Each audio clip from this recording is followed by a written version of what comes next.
Welcome to the IVF Abroad podcast for people who are struggling with infertility and trying to conceive and who are facing more obstacles than options when it comes to having fertility testing or treatment in their home countries. Alongside other experts, I will share, educate and empower you on your journey and help you to learn more about going abroad for advanced fertility testing and treatments like IVF and egg donation. I'm Emma Haslam, your host, now mum of one, and the go-to expert in fertility treatment abroad. Since the birth of our son in 2018, I have made it my mission to make fertility treatment more informed, transparent, accessible, supported and affordable for more people. And I help people just like you to become unstuck, to find a best fit clinic that truly meets their needs and to have fertility treatment on their terms and timescales so they can achieve their dreams of growing their families. And I'm here now to help you too. Be sure to check out the free resources in the show notes for more help after listening to today's episode. Hello and welcome back to a new series of the IVF Abroad podcast, Series 5.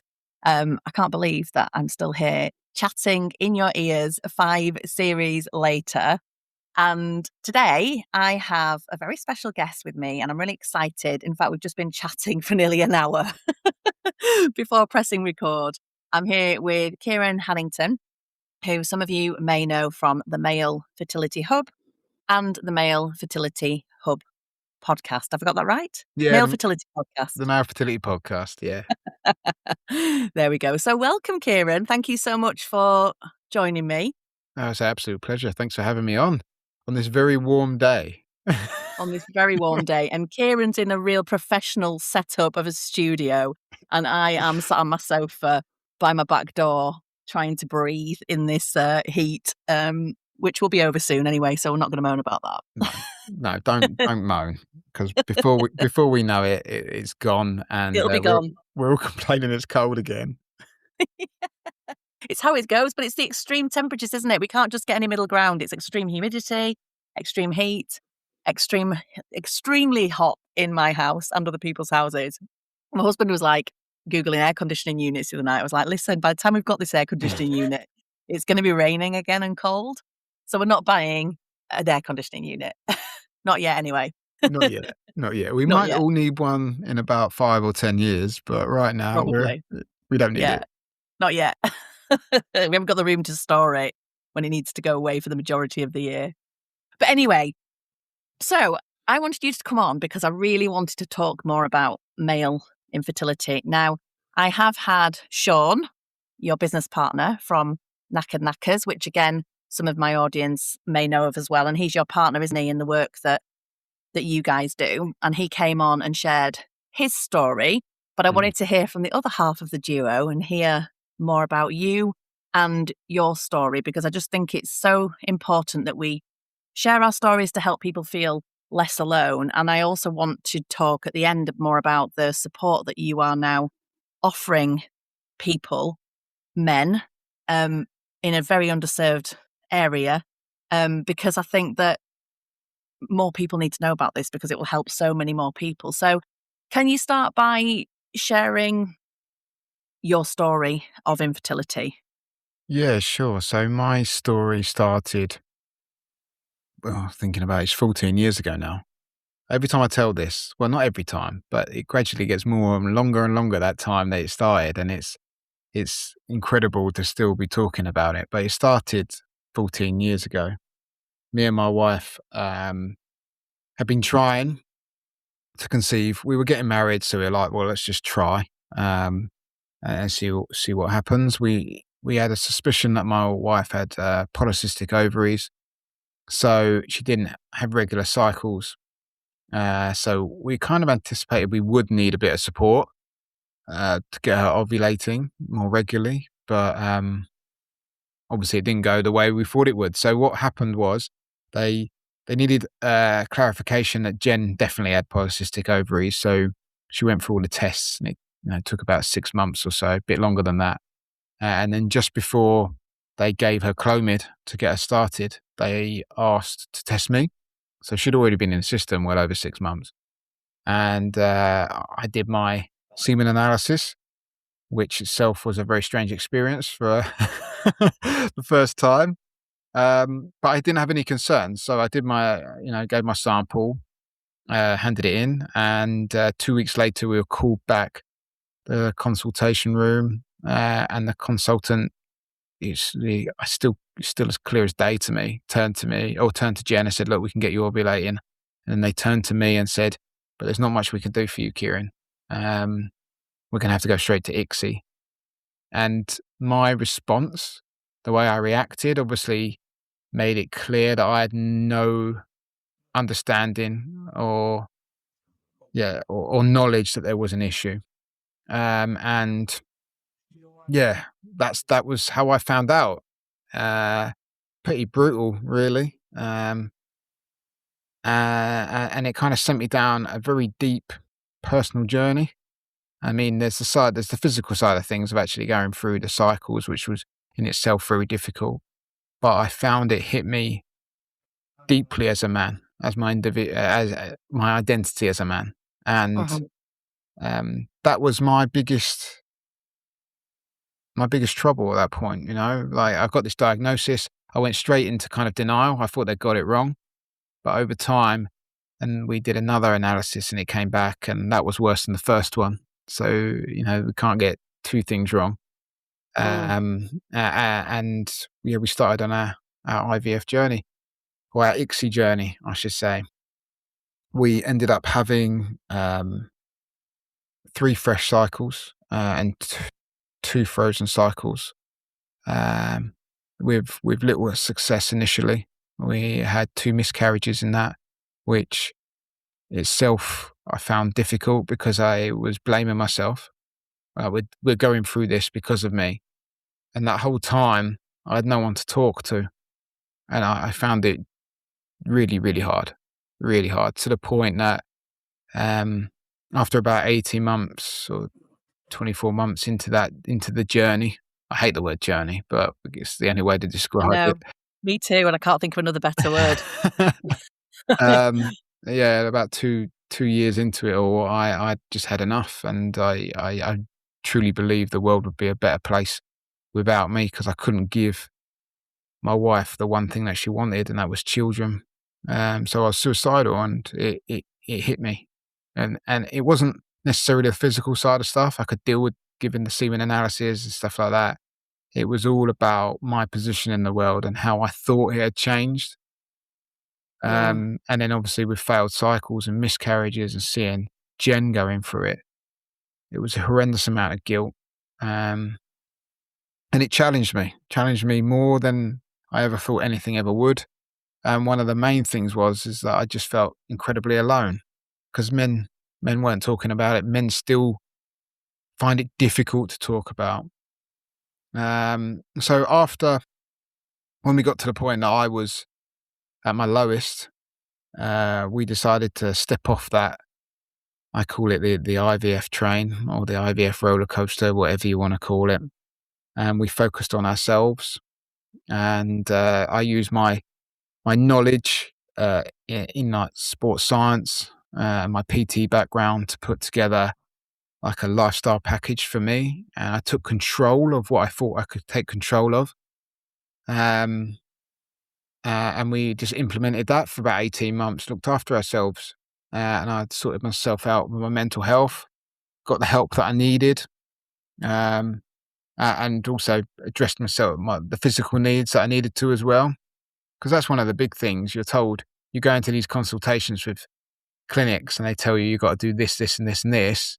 This will help your fertility. For example, eat a Mediterranean diet, sleep better, be less stressed, drink less alcohol, don't smoke, exercise more regularly, all that.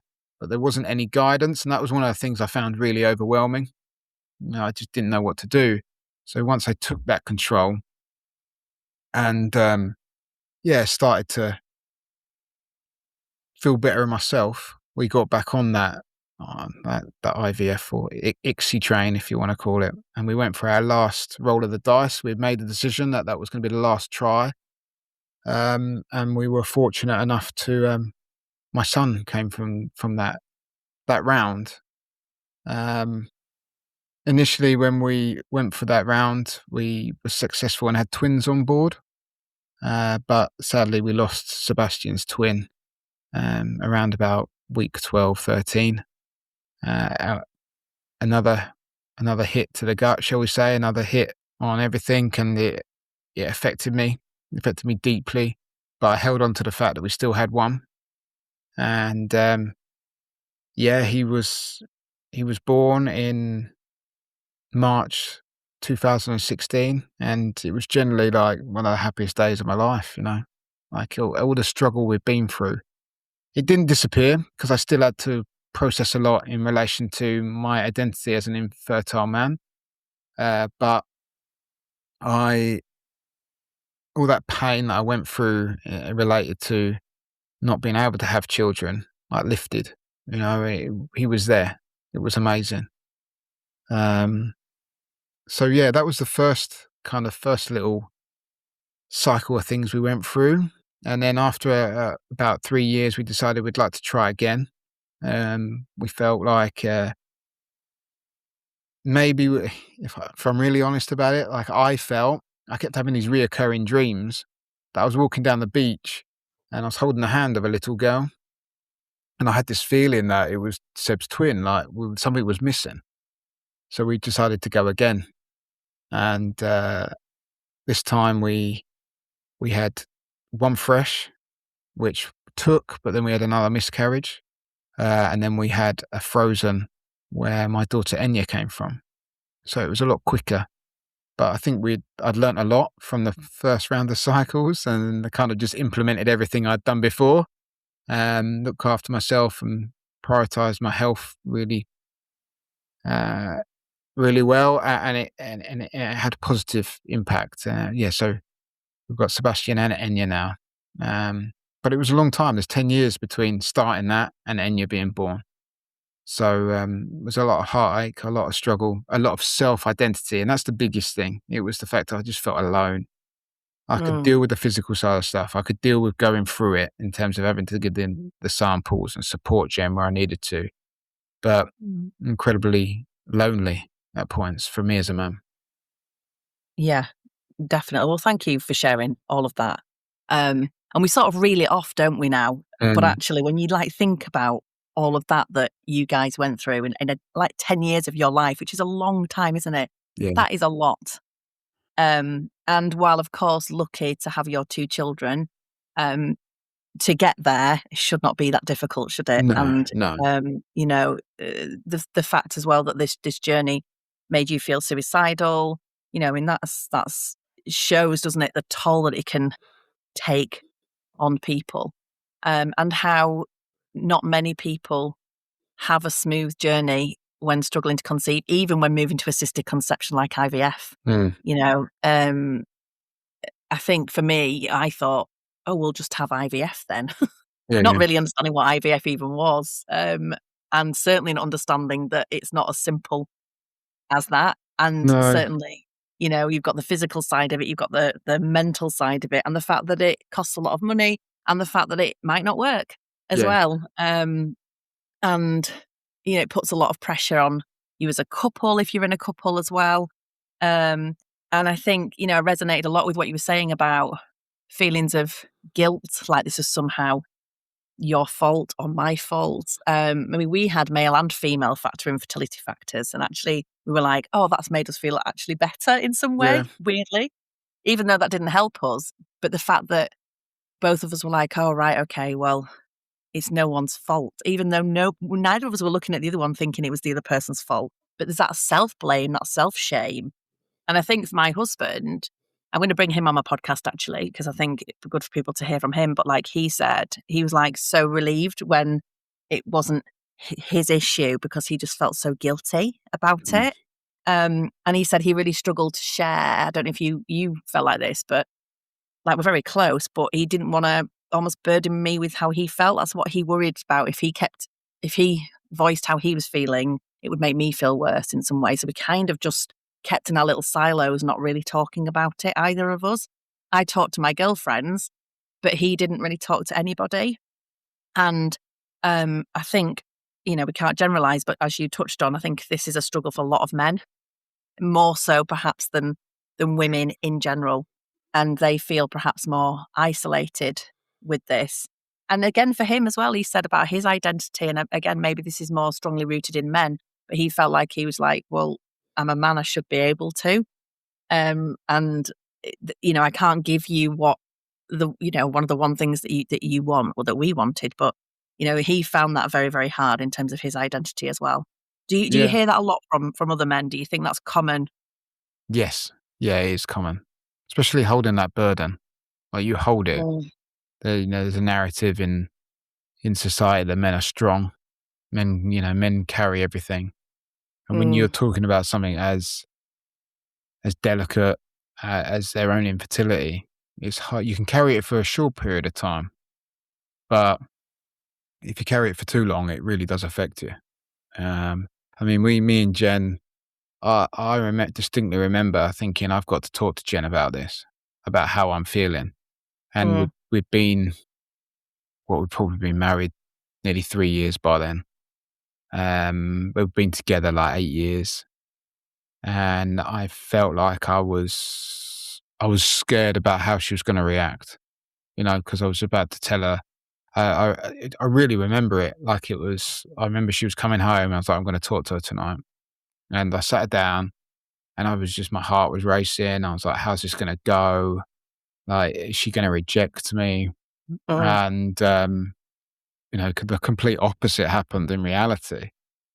But for a guy to sit there and just open up and to be open, even with their partners, their wives, whoever that is closest to them, it's hard because society says that men shouldn't do it.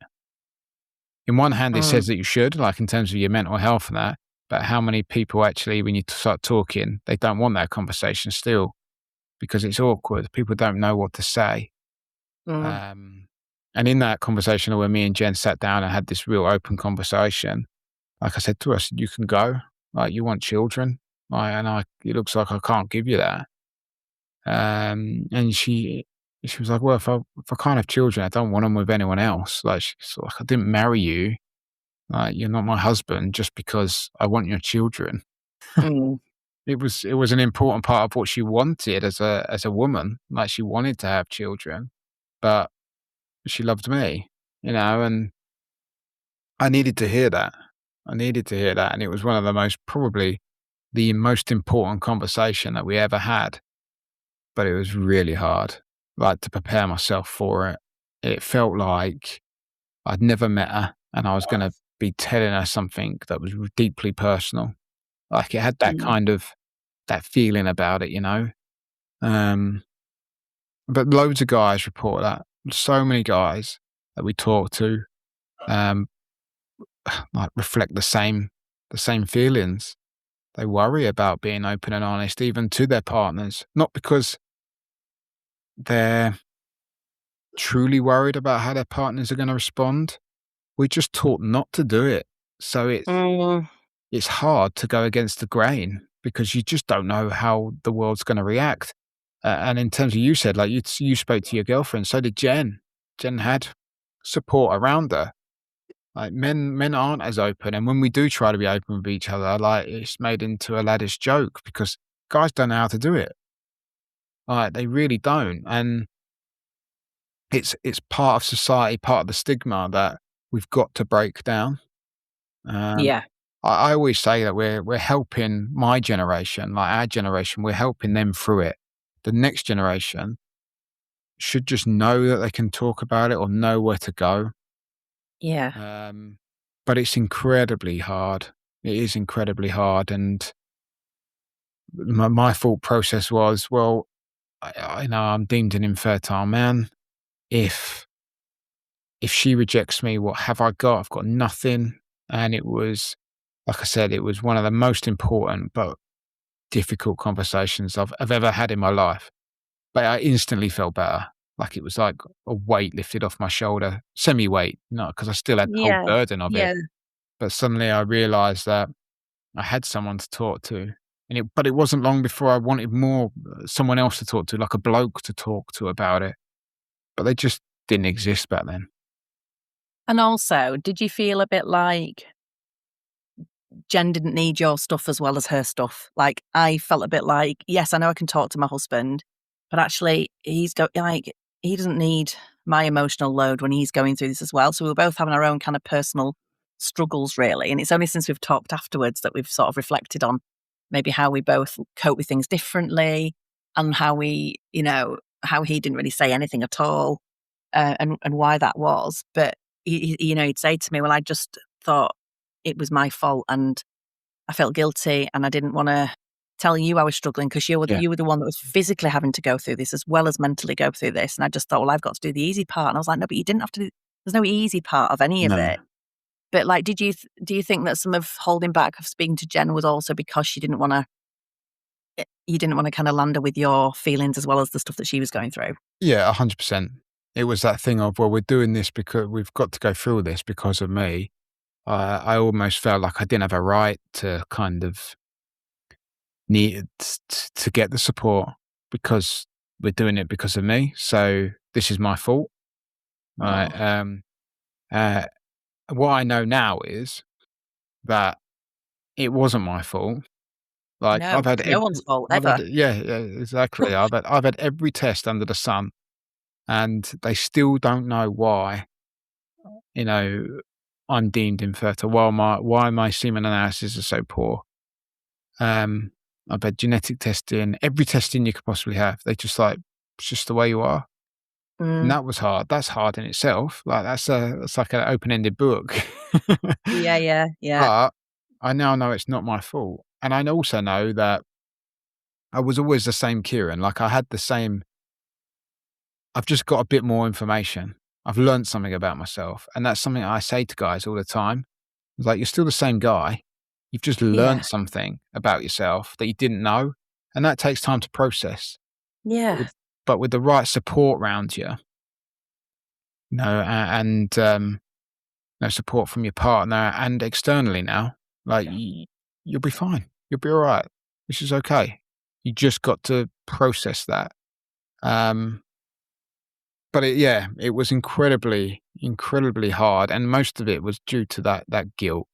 Like I couldn't, how am I supposed to stand there? Like so we lost one of our babies on Boxing Day, and it was tough, and we stood in the toilet, and I had to leave. I was just like, I had to leave the toilet because I was like, I don't know what to do. And I left the toilet. I'm sat there and I was like, she's going through that and this is because of me.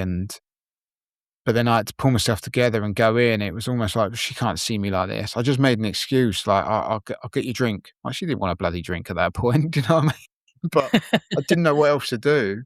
Yeah. And I just had to put up. I felt like I had to just shut up and just kind of help her through it.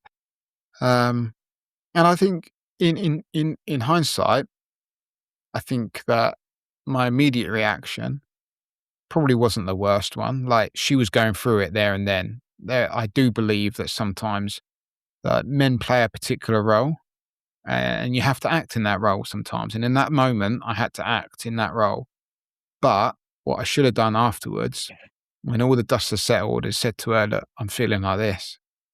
We should have had that conversation afterwards. But I didn't. I just bottled it and carried on. So eventually the bottle filled up, Yeah, so it's incredibly hard. And the guilt's a massive part of it. Yeah, I think guilt is a massive part of it. And you mentioned as well at the beginning about the loneliness. And now, obviously, we are in this world. We see, sadly, how many people actually are going through the same or have been through the same things, are affected by the similar feelings. And you suddenly realize, okay, lots of people feel guilty. Lots of people feel like it's their fault, but actually it's none of our fault. And lots of people feel lonely. I mean, that's awful. We don't want anyone to ever feel like that. But I think sometimes I don't know about you, Ciaran, but I used to think I'm the only person that thinks these things. Like there'd be days where I would be in a bit of a funk and I would almost be like feeling negative about how easily other people got pregnant or even how easily some of my friends got pregnant. And I didn't really mean it in a negative way, but I wanted what they wanted so desperately that I would have these feelings. But then it would be like, oh my God, well, you must be a really awful person, Emma, if you're thinking Yeah. things like that. And then I would talk to other people and be like, oh my God, no, I've had feelings like that. And then you realize, do you know what? By talking about it, that you are not bad. What's happening to you is bad, but you're not the only one. And then suddenly, just by verbalizing that and somebody else going, oh God, yeah, I had similar thoughts, means you're not a horrible person, means you're No. not all of these things. And you think it's just happening to you and you think it's just you that feels these things. And that feeling of loneliness is horrendous. Carrying it all around, because like you gave that fizzy pop analogy, like eventually the lid's going to come off. Yeah. Yeah. And what we don't want is people getting to the point where, like you said, the suffering so badly that they're getting to the point where they feel suicidal, which is, just a horrendous place to be Yeah. Yeah. and a dangerous place to be as well. And unfortunately, you've come back from that place. Some people don't, do they? No. And that's why I think it's so important to be having as many conversations as we can around these things, particularly in an area like male infertility, which is so underserved.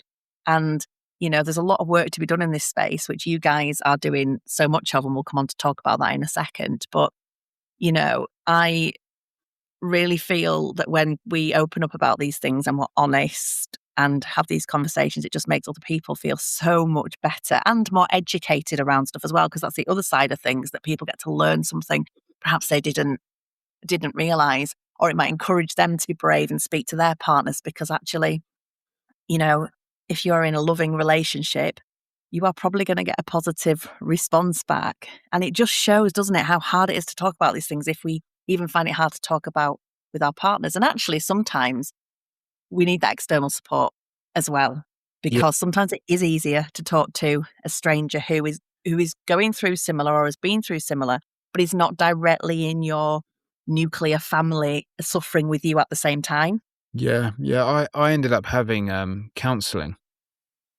And it helped me so much just to sit and talk to someone who, I mean, they're a specialist counsellor, but just to be able to talk to someone who just wouldn't judge me. I knew, like, most people don't judge you anyway. That's like something we create in our heads. We think everybody really cares about every aspect of our lives. They don't. They care about their No. lives. Yeah. Generally, when people reject or go to judge a comment or a situation, it's because they wouldn't want that in their lives, not because of the actual situation. But it helped me so much. It helped me so much to be able to sit and just let it out. And I mean, Yeah. with the first counselling session that I went to, me and Jen went. So I had 6 altogether. And the first one, me and Jen went, and I sat there, and I must have said 2 or 3 words. Like the wall was up. Nothing was coming out. And then the second one I went in there, I sat down, and just the tap opened, and I just talked. I cried. I talked. Like, no one else got a word in. Jen was there as well, and I just kind of ranted. Like, and that's the only way I can describe it. But I left that room feeling so much better. Yeah, I bet. So much better. And I said things in that room that not even Jen didn't even know, because they're just in my head. And I got it back in the car, and she had to drive because I was just I was exhausted, like from a 45-minute conversation. But it helped me so much. And then when I went back for the next few, I was able to have conversations and pick things apart, and there were still emotional elements of it. But that second counselling session where I could just open up to a complete stranger, where there was no judgment, anything, like, it's one of the things that saved my life, I truly say Wow. that. My wife got me there. She saved it because she got me there. But it was just the 45-minute rant. Yeah. And mini rants after that. It just kept coming out. And it was the first step that I needed, but it is so difficult. And as you said, like, some men don't come back from it. And it's a statistic that we could never get. We can't get it. But like, suicide is the highest killer of men of a certain age, right? Like my age, like it's unbelievable. And I've asked this several times, and it's a question I'll keep asking. Like, how many of those were due to fertility issues? Like, that's a real deep question. It's hard to know. We won't know, but I bet there'll be a there'd proportion. be a Won't there, for percentage. sure. There'd be a 100%. percentage.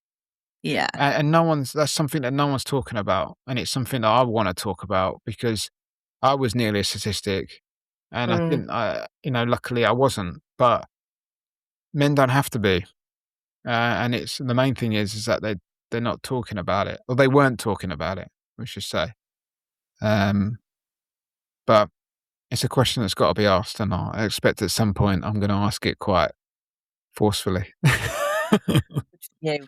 And I suppose you are proof of how, if you can open yourself up to sharing with somebody at some point, then it then leads you on to the next bit of sharing. And then eventually, I'm not saying that it won't be painful for you now to recount your story, but like I said before, we now just reel it off, don't we? Yeah. Almost. And it's not downplaying what we've been through, but I suppose it's the more we say these things out loud, the easier it becomes. And, if you're a man listening to this, or you're somebody's partner listening to this who might be male, and you might be thinking that your partner's struggling and maybe there are things that they want to say, there might be ways that you can open up conversations with them. But I do think also, like, sometimes they want to talk to somebody who isn't us, or sometimes they want to talk to another man, if you're in a heterosexual relationship. And sometimes they don't want to say anything at all, but just be around other people that might be struggling. Like you said about when the walls were up and you weren't saying anything. And I know we've chatted before, like at the fertility show and stuff, about how sometimes you'll have men in your communities, which we'll talk about in a second, who don't really say much at first, but they know that they're surrounded by people, and if they want to say something, they can, and they're going to have that support. And you've mentioned about how that support basically saved your life. Yeah. I mean, I had therapy after having our son. I had horrendous postnatal depression. I really struggled throughout my pregnancy mentally, but I kept it to myself because I was like, but you should be grateful, which I was. You shouldn't be whinging about anything. You should be feeling fantastic, Emma. But now I know that lots of people going through infertility get pregnant and then are anxious, worried all the way through, and then are much more statistically likely to get postnatal depression. But I didn't want to say anything because I was worried they'd take my baby away, which again, I now know is ridiculous and ludicrous. But that's how I felt. But then the bottle top comes off. And I'd kept all of these things in because I'd had to be happy. I had to be grateful. And I was all of those things. But underneath all of that was all of this trauma, of all the things that we went through. And it needed to be talked about. And I also had counselling. And oh my goodness, the relief to just be able to speak to somebody who, like you said, people aren't judging, but who was a trained professional that could just hear me out. And that really, really helped me massively come back from a very dark place.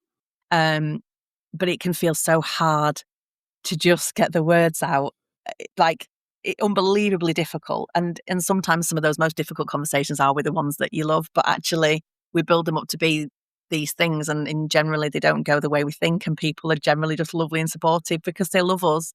And even if they're struggling too, they know we're struggling and they want to know what's going on with us, because it's like they do notice, they do know, so we might as well tell them.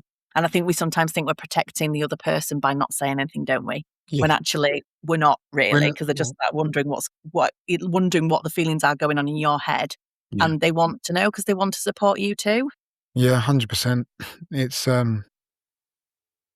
It's incredibly difficult, but to open up, it's something we talk about, we bang on about all the time in the community and obviously on the podcast that I'll talk about in a moment. But just to open up, it's an incredibly difficult conversation, but if you can get it done, it will benefit not only you, but your relationships, not with just your partner, but everyone else. Because suddenly you get back to being you. Like, I was so far away from the man I was that people didn't recognize me.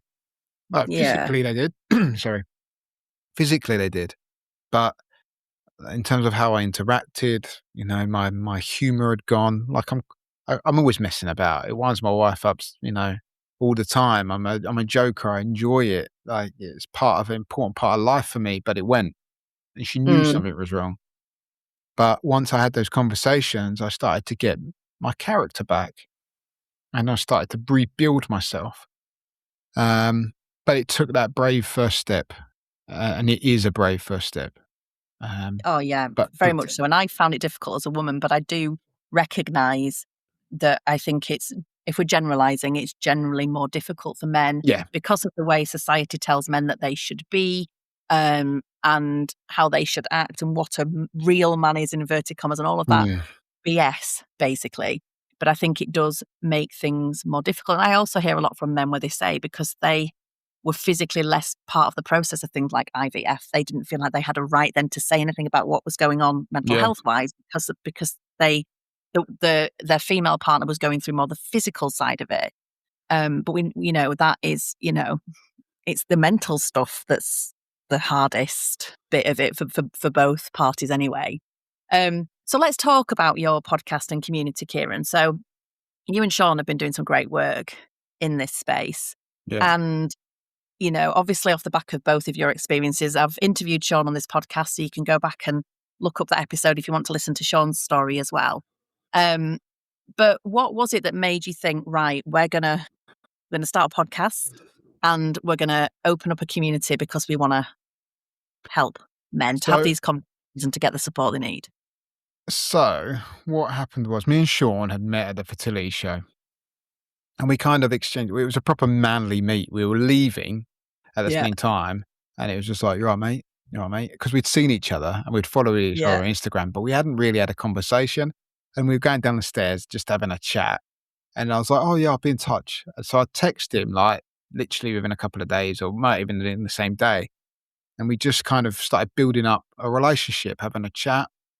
Um, and then it was like February time, like the February after we'd kind of first met properly. I just said, "Do you fancy doing a podcast?" Now, when I was going through this, I felt deeply alone, and like I feel that a podcast would be a good way guys could stick their headphones in and just know that there's other guys out there. And he was like, "Yeah, let's do it." So that's how the podcast started. It took us ages to get it going, but we got it going. And in that first series, we just talked, him and me talked about like the stages that we went through, the things that we encountered as we went on. Like first of all, we talked about our stories, and then we talked about giving a sample and then a diagnosis from the sample, and kind of then it kind of went on and on all the way to fatherhood on episode 10. But from that, we got a lot of people contacting us, a lot of men contacting us and saying how helpful they found it. And as we got into series 2, we kind of felt like there's more we can do with this. So I went down to sunny Cornwall and we sat on the beach. We literally sat on the beach and came up with what is now known as the Male Fertility Hub, which is the world's first online platform supporting men through fertility challenges. It came from just sat on the beach, All the best ideas come from the beach in Cornwall, though, right? We were on a little calf next to the beach, but we were there just looking at like, what do we want to do? Like, what would this look like? So, like now the Male Fertility Hub, we've got the community. So we've got a growing group of men in the hundreds now of men that are facing fertility struggles. We've also recently just opened like a partners or ladies group as well in it, because women who are supporting men through fertility struggles also need a different type of support, because the men react differently. It's a good idea. Completely different experience, I would have said. And then we've also opened up a couples group as well, so both partners can be in the couples group. So the male side of things is protected just so men can be in there, and the conversations you have in there are incredible. Men are being open. When people say that men don't talk, that's rubbish. They do, if they're given the right environment to talk in. And that has to be a safe, secure environment that they feel that they just feel safe in. Like, we also want to feel safe. Like, not all men want to be out there like fighting tooth and nail every day. We like to have somewhere safe. The women's group is the same, so it's just women in there, and it's actually overseen by Jen, my wife, and Jenna, Sean's wife. So like they kind of manage that and have those conversations there. And then the couples, like, we're all in it, so it's kind of a bit more of an open conversation. So we run monthly online meets for the men. We're going to start doing them for the women as well. It's just been a bit logistically tricky recently, but they should be going. We should be going one next month. And then there's also a couples meet each month, and we do those online, but we also try and get some in-person meets around the country a few times a year. We'd like to do one each month, but Sean lives in Cornwall, I live in Yorkshire. It's sometimes logistically difficult, but we try and get a few of those in as well. We've got the podcast that's in the community, and we do webinars as well. And we go and do talks where we can, where possible, talking to organisations, talking public spaces, just to spread the awareness of what's going on, and that men don't have to be on their own anymore. Like, we are there and doing as much as we can to support men that need it. So in a nutshell, that's it. There's loads more going on, but it's and there's a lot more coming up soon. So I'm not going to ruin any surprises, because there are a few things coming up that we've been working on. But in a nutshell, that's what we do. We support men, their partners, and the couples holistically now, who are facing male factor infertility challenges, just so they're not on their own. Because no one should feel on their own going through this, but it's still happening to this day. If you think we've got, we're, like I said, we're in the hundreds now, nearly 300 people we have in there now, but there's 1.4 million men going through fertility challenges of some sort in the UK. Like, we haven't even brushed the surface yet. There's so much more work to do, but we've made a start, and we're heading in the right direction. Oh, you've made a massive start. I mean, well done, you guys. Like, what you're doing, honestly, is amazing. Like, incredible.